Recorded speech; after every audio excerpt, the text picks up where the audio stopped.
Odisha budget को नहीं आसला खुशी खबर। नवम श्रेणी छात्र छात्री को मिल बाईसाइकेल। जानिबा संपूर्ण खबर ता पूर्व वीडियो को लाइक और चैनल को सब्सक्राइब करनथिले एबे ही सब्सक्राइब करी पाखरे आसुथिबा घंटी चिन्ह को दबाई दियंतु।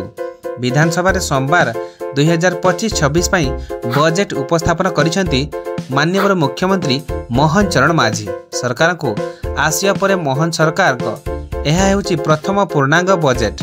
एथर बजेट आकार 2,90,000 कोटी टंका रही। विद्यालय और गणशिक्षा विभाग पर 31,185 कोटी एवं जहाँकि पूर्व बजेट तुलन में 18% अधिक व्यय बराद कराई।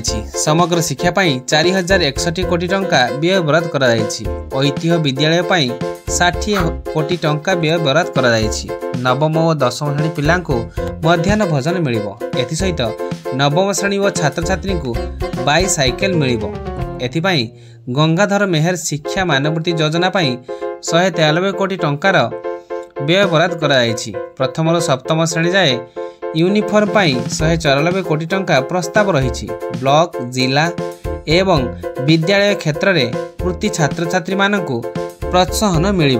मुख्यमंत्री शिक्षा पुरस्कार 139 कोटी प्रस्ताव रही। सेहीपरि मुख्यमंत्री पोषण शक्ति 646 कोटी टंका बराद करा जाइछि।